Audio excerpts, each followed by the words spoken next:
स्वर्ग में जाने का असली अधिकारी कौन होता है? इंसान कौन सा पुण्य करते हैं तो स्वर्ग जाता है? इस कहानी को सुन लिया तो कभी नर्क देखना नहीं पड़ेगा। और हां, इस पवित्र कथा को आधा अधूरा छोड़कर जाने की गलती मत करना, वरना पाप भी लग सकता है। और हां, इस वीडियो को अनादर ना करें। अगर आप श्री कृष्ण और श्री राम का भक्त है तो कमेंट में जय श्री कृष्ण जय श्री राम अवश्य लिखें। एक बार धरती लोक पर 4 व्यक्तियों की मृत्यु एक साथ हुई थी। वे चारों अलग अलग प्रदेश के अलग अलग शहर के रहने वाले थे। संयोग से उन चारों का अंत समय आ गया। एक ही समय पर यम के दूत उन चारों को लेने के लिए आए।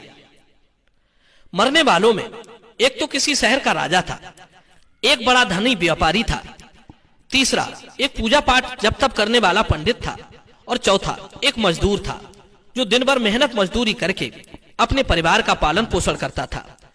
चारों की आत्मा को यमदूत लेकर धर्म की सभा में पहुंचे। चारों उनके सम्मुख खड़े होकर ये सोच रहे थे कि कौन स्वर्ग में जाएगा और कौन नरक में। धर्मराज अभी गद्दी पर विराजमान नहीं हुए थे। उससे पहले ही वे चारों आपस में बातचीत करते हुए स्वयं को ही स्वर्ग का दावेदार ठहरा रहे थे।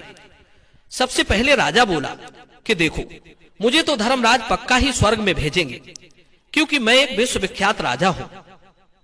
मैंने अपने शुभ कर्मों से धरती लोक पर अपना खूब नाम कमाया है।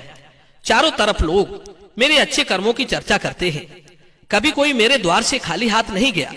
जो आया मैंने उसे इतना दिया कि वो जीवन भर मेरा नाम नहीं भूल पाएगा। हर तरफ मेरे नाम का यशोगान हो रहा है। मेरे द्वारा लुटाए गए दान से लाखों लोगों को खाने को अन्न मिला है, रहने को आश्रय मिला है। इसलिए मेरे कर्मों को देखते हुए धर्मराज पक्का मुझे ही स्वर्ग में भेजेंगे। राजा की बात सुनकर वो धनवान व्यापारी कहने लगा, हे भाई, मैंने भी पृथ्वी पर रहकर खूब धन कमाया और उस धन से मैंने लाखों लोगों की सहायता की। मैंने अपनी कमाई का 11वां हिस्सा सदैव दीन दुखियों की सहायता में लगाया है।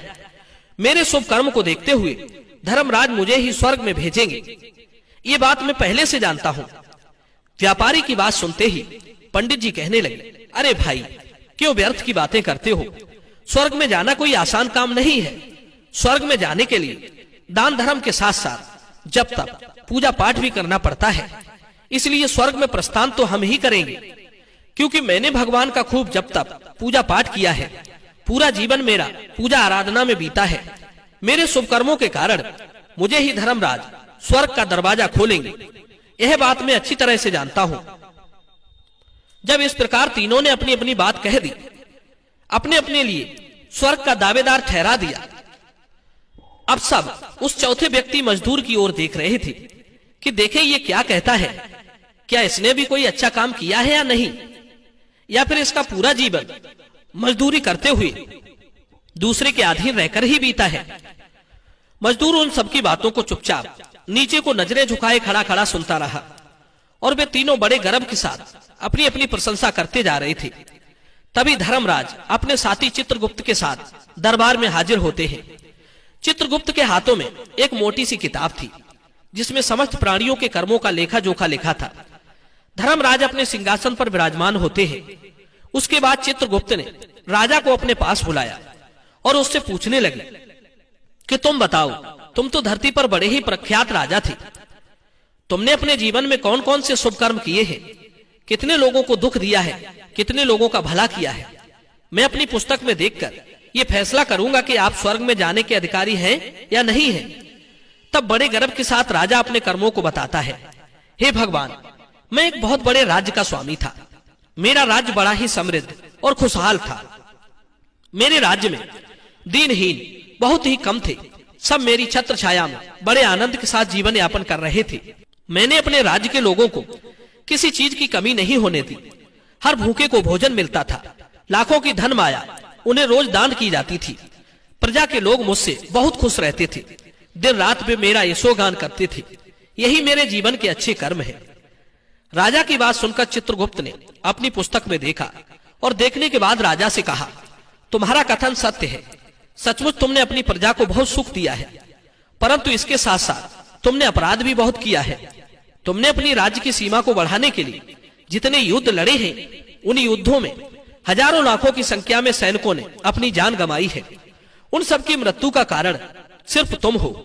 उनके परिवारों को, उनके बच्चों को अनाथ करने वाले, उनकी स्त्रियों को विधवा बनाने वाले सिर्फ तुम हो। तुमने लोभ बस हजारों परिवारों को घोर दुख दिया है। युद्ध लड़कर राज्य बढ़ाने से अच्छा था कि तुम अपने पड़ोसी देशों से मित्रता करके उनके साथ व्यापार करते। आपका राज्य तब भी समृद्ध और संपन्न होता। तुमने अपनी प्रजा को सैनिकों के रक्त से सींचकर सुखी बनाया है, इसलिए तुम स्वर्ग के अधिकारी नहीं रहे। राजा चुपचाप पीछे को हट गया। इसके बाद उस व्यापारी से पूछा, आपने धरती पर कौन कौन से अच्छे कर्म किए हैं? तब व्यापारी कहता है, हे भगवान, मैंने धरती पर जितना धन कमाया उसका 11वां भाग अच्छे कामों में लगाया है। लाखों लोगों को भोजन खिलाया है, कई आश्रमों को दान दिया है, कई बेघर लोगों को अपने धन से घर बनवाया है, कई शहरों में मंदिरों का निर्माण कराया है, जगह जगह मुसाफिरों को ठहरने के लिए धर्मशालाएं बनवाई हैं, पानी के प्याऊ लगवाए हैं, प्रत्येक तीर्थों में भंडारे करवाए हैं। यही मेरे अच्छे कर्म हैं। व्यापारी की बात सुनने के बाद चित्रगुप्त ने अपनी पुस्तक खोली जिसमें उसके जीवन के सारे अच्छे बुरे कर्म लिखे थे। चित्रगुप्त ने बताया कि देखो, तुम जो कहते हो वो सत्य है।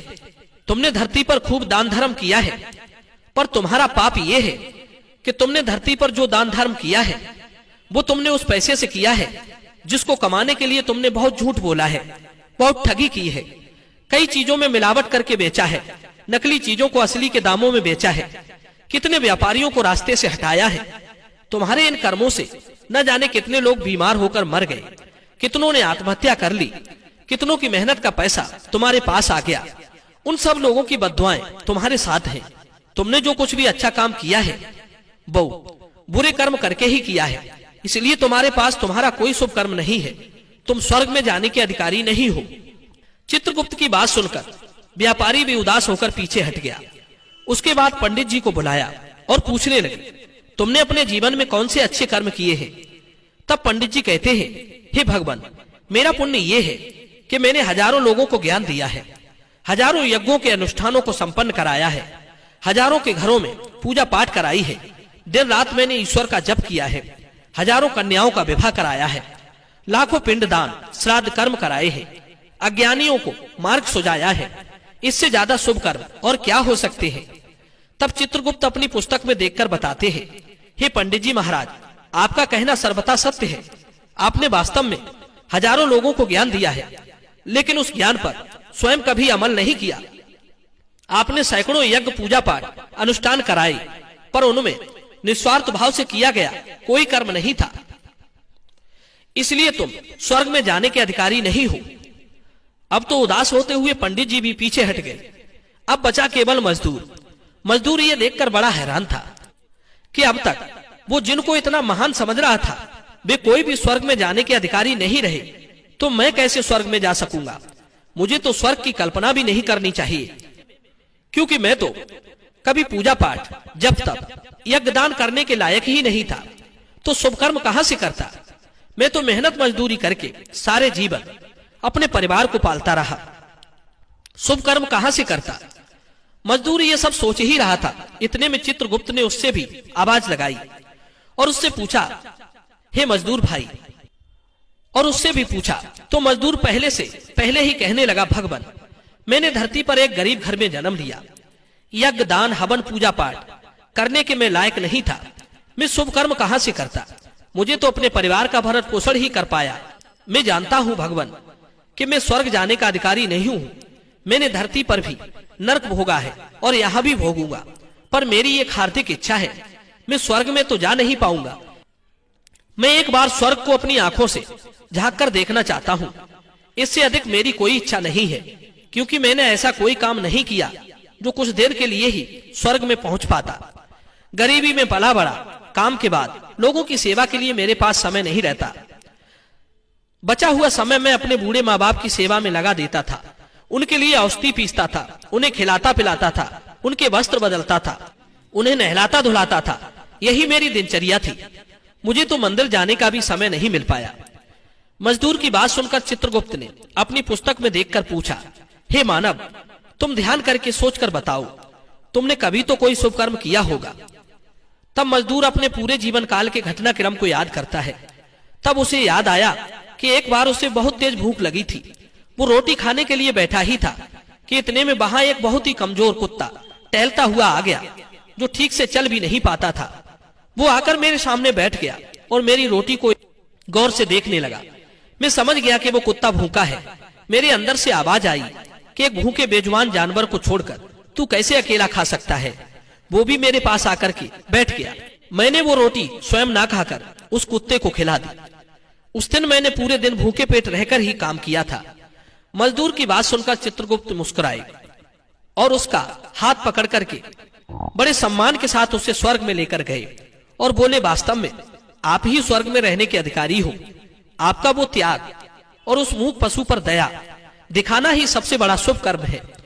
मनुष्य जो भी काम निस्वार्थ भाव से करता है, वास्तविक उसका ही उसे सबसे बड़ा पुण्य मिलता है। निस्वार्थ भाव से किया गया जन कल्याण के लिए काम आपके सैकड़ों पापों को नष्ट कर देता है।